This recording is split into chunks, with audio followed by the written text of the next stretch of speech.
Project, and today we are at Safe Horse Rescue in Redmond with Terry Phelps. And who do we have for adoption here today? This is our friend George and his sweet little sisters, Barb and Jill. So how did George, Barb, and Jill come to Safe Horse Rescue? In 2019, Safe was involved in the Falls City rescue of 40 horses. They had originally been a smaller number that had come from the Yakima Reservation. An individual had put them all together, stallions and mares, and they had, made their herd grow until the number reached 40, Wow. including horses that passed away. That spring, before we got involved, we heard of many of the babies being born and the next day couldn't get up out of the mud and the muck and had perished. So I'm not quite sure exactly how many, but when we got there, there were 40 horses. So before that, I would imagine more than that. Hi. Oh, there's the girls. There they are. Now you said that these are George's little sisters. How old are each of them? So George is the oldest. He's 4 years old, and the girls are about 3.5, coming this year, 3.5. They did take a little bit longer to mature because of their starvation and lack of nutrition when they were before with the other owner. And so we did let them mature up and get nice and big and strong before we saddled them and got them riders on top of them. And do you know what breed they are? So the Yakima Reservation has lots of different horses kind of milling around. People literally will just let horses loose. So someone did do a DNA tracker on one of the Fall City horses and sent it back to me, and it had a lot of quarter horse, Arabian, even there was a little thoroughbred, but also some smaller kind of Pasofino type Spanish breeds were in there as well. All of the horses that we have from that rescue still, we have 6 left here at Safe, and these 3 are the riding horses currently. They're all around 13.3 to 14 hands, so they're not very big. But like you were saying earlier, even though they're small horses, that's perfect because it's easier to get on them. And they all look like they're going to be little powerhouses. What kind of a career do you think they would like to have? I think that they're very versatile horses. They're strong. They've got nice, good bones. They're all very sound and straight. We have them all barefoot, and they've been nice, going without any trouble. I think that they could do trails, they could do, small hunters, maybe some dressage. They're pretty floaty. All 3 of them are really easy, gated. Not a ton of like cart action. Woohoo! Those girls are playing. Not a ton of like carty type action, so they're pretty smooth. And their canters, all 3 of their canters are to die for. Yeah, that's what it looked like when you were riding. Hi, girls. Yeah, he says. Those girls are, I want to get in there, he says. So they came from a neglect situation. Do they have any lingering behavioral or health issues that might be making it harder for them to get adopted? I think that their size, their age, and their experience level are our hardest pieces. So that's why, while they are becoming available here in the next few weeks and months, it has to have the people have to have a really good plan. A professional involved, either riding them for them for the next 6 months to a year to help finish the horses off, or the person themselves has had a ton of experience with green horses. Not that I did it 20 years ago, but that current green horse experience. They have not been on trails yet. They haven't been ridden off the property yet. They haven't gone to a clinic outside of being here at Safe. They haven't ridden with 20 other horses. So there's lots of life skills that they still need. Basics though, stand for the farrier, okay for the vet. George is a little afraid of needles, but the girls have been great for the vet. They're learning to stand tied up. learning, they've all been rinsed off and bathed. So it's just those basic things that you don't think about that we're kind of getting all done before they're ready to leave our home here at Safe. Now, how did George get his name?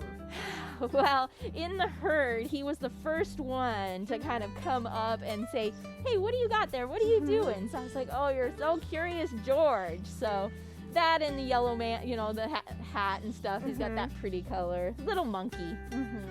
Now, what type of home would they all thrive in? They need an experienced owner. Is there anything else that they would really I think require? they love good amount of turnout. So keeping them in a herd where they get other horses to engage their minds. George especially needs a lot of other playtime with horses.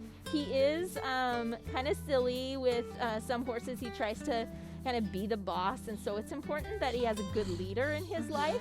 The mares have really done well. They're in a herd of about 6 other horses together. They know their placing and how to react and be a good citizen. George is still working that out. He's still figuring out how not to pick on the other horses all the time. Yeah. Now, what's your favorite thing about George? Oh, will he do it? George, we did this so much before. Will you do your toys? There you go. How's that for on cue? That's probably my favorite thing about George. And what about Barb and Jill? Do you have a favorite thing about each of them as well? Well, what I love about those two is their try, and I love the SAFE program for how we start horses. Right. So all 3 of these horses were started here at SAFE. They had groundwork for a few months. They had saddle wearing. They had bumping up onto the fence. They learned, you know, how to be with people over their heads without us getting on. And then when we got on, they were like, oh, hey, I'll take you for a ride. Yeah. So I absolutely love that about all 3 of them. They have good life and amount of try. They don't have sour expressions like a lot of horses that get started. They feel, you know, pulled on and kicked at the same time. These horses were started with a loose rein and said, hey, I'm just going to ride you. And they were happy to go with us on board. So I love that about all 3 of them. I think why I'm so excited about these horses is the first time I think our program has come full circle, where we got horses that were unhandled. We took them all through the training program, and we ended up having them started here at SAFE without any sort of problems.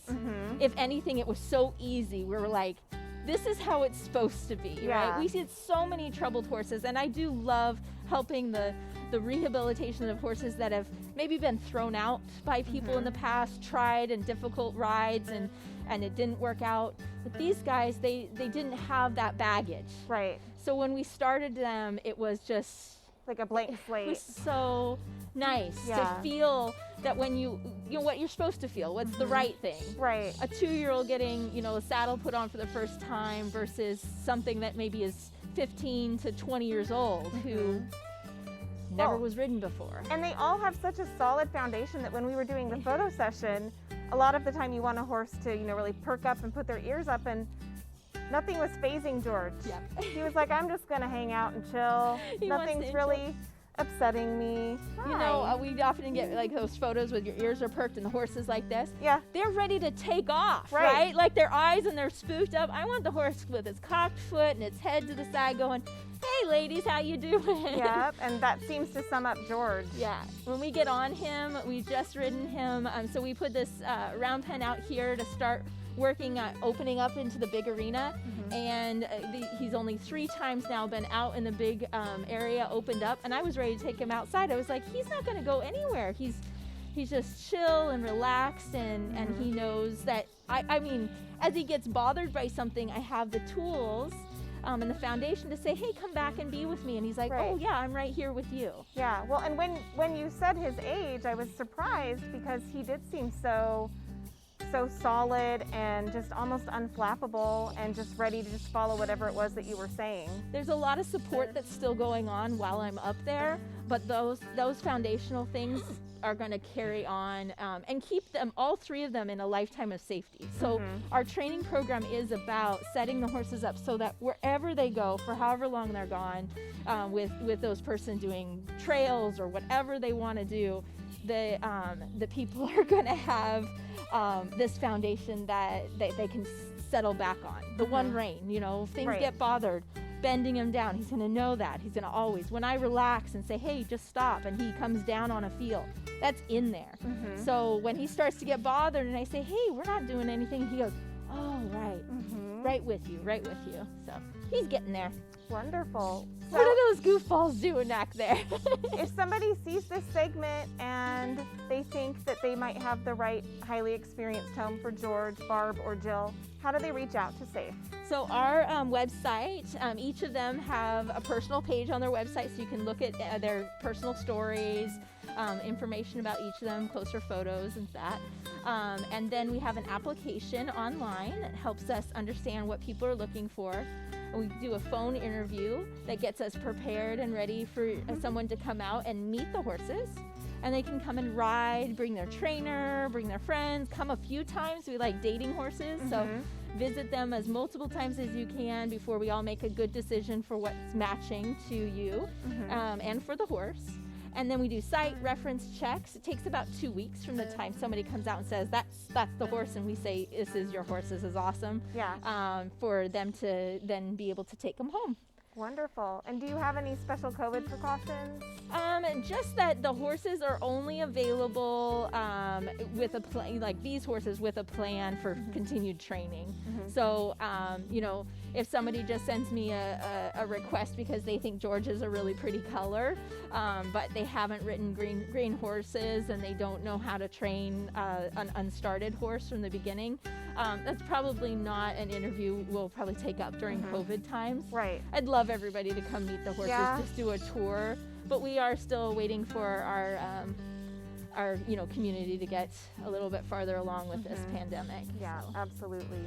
Well, wonderful. Thank you so much, Terry, for joining us this morning. And it's been great to see George, Barb, and Jill, and just how much progress that they've made. And it looks like they're ready to start out their lives with a person of their own. Awesome. You guys can follow us on Facebook. We've got all that set up, but also check out Heart of the Horse. It's Heart of the Horse.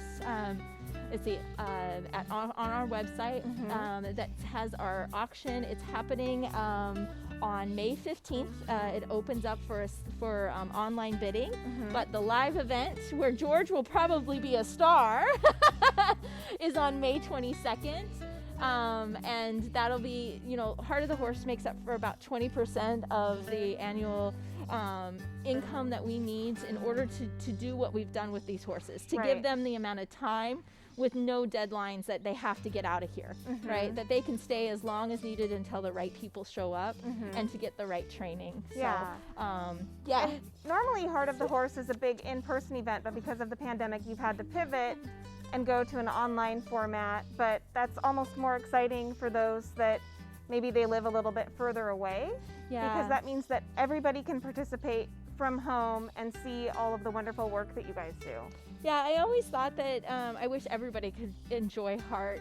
It's a special thing that happens where we get to celebrate the horses and the mission, and to have people in our community stand up and say, we support this professional run organization that time and time again comes back with helping horses and never wants to say no to animal control. We want to support the hardworking animal control officers out there, so that when they go on a scene and they see horses in need, they say, we can help, we can take these horses, and SAFE will be there to back up finding them the medical attention they need and rehabilitating them so they can find forever homes. So supporting local animal control and their mission, that's our goal. Well, and it's a really big deal to be able to be that resource that can say, yes, this abused or neglected horse can come here, they can have all the time that they need. None of those things are inexpensive, the time, the money, the food, the veterinary care. So that's why Heart of the Horse is so important for your organization. So hopefully people will tune in on May Yeah. 22nd May and start participating on May 15th. Yeah. All right. Well, thank you guys so Yeah. much. Hi, buddy. Well, this has been Tracy with the Limelight Pet Project at Safe Horse Rescue, and George with Terry Phelps. And we shine the light on harder to adopt pets because their stories are worth telling.